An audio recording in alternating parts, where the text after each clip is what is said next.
मुख्यमंत्री डॉक्टर मोहन यादव की अध्यक्षता में मंत्रालय में हुई कैबिनेट बैठक में कई महत्वपूर्ण निर्णय लिए गए हैं। जनता की समस्याओं के त्वरित समाधान के लिए सरकार अब हर शुक्रवार को पंचायत और वार्ड स्तर पर जन विश्वास अभियान चलाएगी, जिसमें प्रशासनिक अधिकारी भी मौजूद रहेंगे। बैठक में भोपाल के आईसर संस्थान में 85.51 करोड़ रुपए की लागत से AI आधारित ड्रोन तकनीक के सेंटर ऑफ एक्सीलेंस की स्थापना को मंजूरी मिली है। इसके अलावा पुलिस विभाग में 25,000 से अधिक कर्मियों को पदोन्नति और 9,662 नए पदों का सृजन किया गया है। राज्य में निवेश को बढ़ावा देते हुए अक्टूबर-नवंबर में महिला एशियन हॉकी चैंपियनशिप के आयोजन का ऐलान किया गया है। साथ ही मुख्य सचिव अनुराग जैन को नीति आयोग का CEO बनाया जाने पर शुभकामनाएं दी गई हैं और नए मुख्य सचिव वर्णवाल का स्वागत किया गया है। बहुत यशस्वी था और प्रदेश के वो पहले ऐसे अधिकारी बने जो यहाँ का कार्यकाल पूरा करने के बाद नीति आयोग के मुख्य कार्यकारी अधिकारी के रूप में नियुक्त हुए और माननीय मुख्यमंत्री जी ने पूरे मंत्रिमंडल की तरफ से उस नए दायित्व के लिए उनको बधाई दी है। उनके समय में कई सारे महत्वपूर्ण कार्य हुए हैं, उनके लिए उनको याद रखा जाएगा। और उसके साथ में आज जो नवनियुक्त मुख्य सचिव महोदय हैं श्री वर्णवाल जी, उनकी आज ये पहली बैठक थी, तो सभी ने आज उनको भी बधाई दी है और ये उम्मीद की है कि उनके साथ काम करते हुए मध्य प्रदेश ऊंचाइयों पर पहुंचेगा और बेहतर तरीके से परिणामकारी कार्य सरकार देगी। इसके साथ में माननीय मुख्यमंत्री जी ने गुरु पूर्णिमा को लेकर, कल गुरु पूर्णिमा का पवित्र अवसर है और सभी को बधाई दी है और पूरे प्रदेश में गुरु पूर्णिमा को महर्षि सांदीपनि श्रद्धा पर्व के रूप में मनाया जाएगा।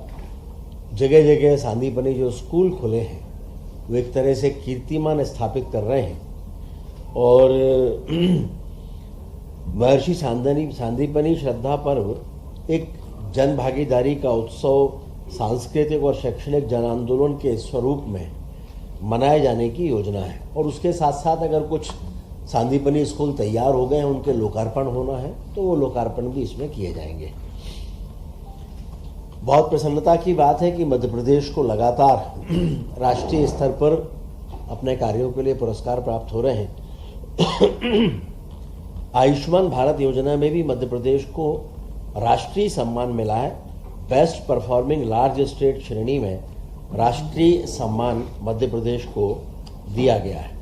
ये जो सम्मान है ये बायोमेट्रिक आधारित प्री ऑथराइजेशन प्रक्रिया के प्रभावी क्रियान्वयन के लिए मिला है और माननीय मुख्यमंत्री जी ने इसके लिए सभी स्वास्थ्य मंत्री सहित सभी मंत्रियों को और प्रदेश को बधाई दी है।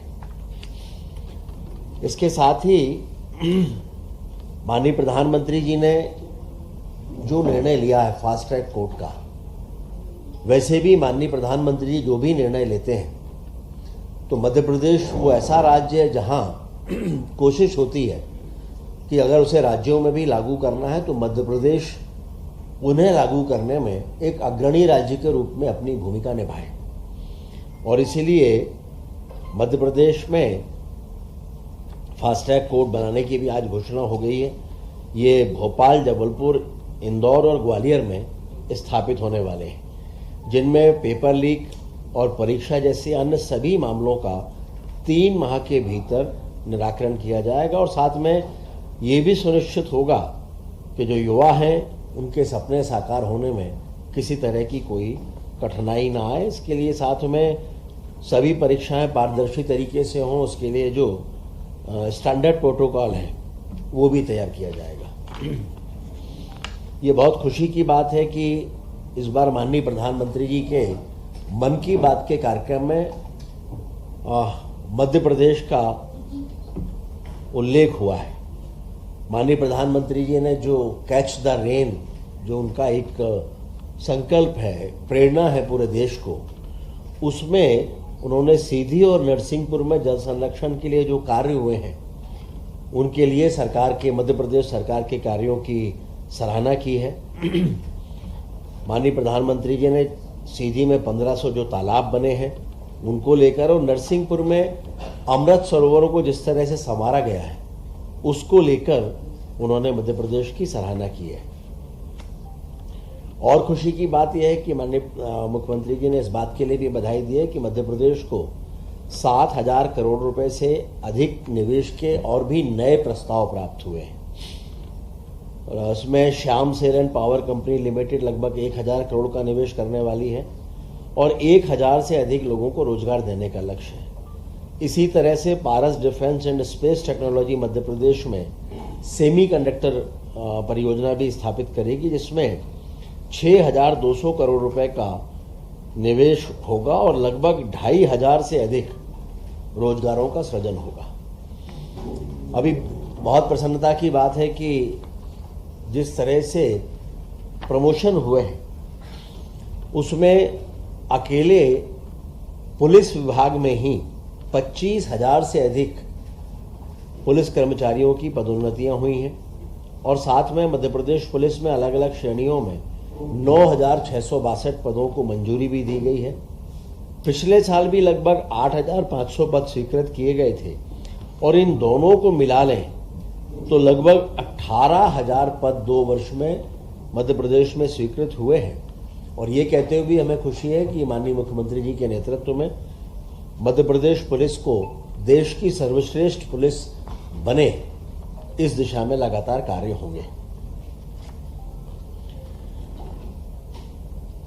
हमें ये बताते हुए भी खुशी है कि महिला एशियन हॉकी चैंपियंस ट्रॉफी 2026 का आयोजन भी भोपाल में अक्टूबर-नवंबर में होने जा रहा है। इसमें एशिया की 6 प्रमुख महिला टीमें, जिनमें भारत, चीन, जापान, मलेशिया, दक्षिण कोरिया और थाईलैंड, इनके 200 से ज़्यादा खिलाड़ी इसमें भाग लेंगे। और ये नाथू बरखेड़ा में जो नवनिर्मित स्पोर्ट्स कॉम्प्लेक्स है उसमें ये होने जा रहा है। इसमें लगभग 18 करोड़ रुपए के आसपास की राशि खर्च होगी। वित्त विभाग के द्वारा इसके लिए सहमति भी दे दी गई है। जल संसाधन विभाग में 1 अप्रैल 2025 से 31 मार्च 2031 तक की जो योजनाएं हैं उनकी निरंतरता के लिए भी स्वीकृति प्रदान की गई है और इसमें रेहंद माइक्रो परियोजना के लिए आगामी 5 सालों के लिए 111 करोड़ रुपए की लगभग राशि का भी प्रावधान किया गया है। ये कुल मिलाकर जो योजनाएं हैं उनकी निरंतरता के संदर्भ में है। इसी तरह से मल्हारगढ़ दाबयुक्त वृहद उद्वहन सिंचाई परियोजना, इसकी भी निरंतरता का विषय था। उसके लिए भी 184 करोड़ रुपए की निरंतरता की स्वीकृति दी है। टीवी के लिए स्वाति ओगले की रिपोर्ट।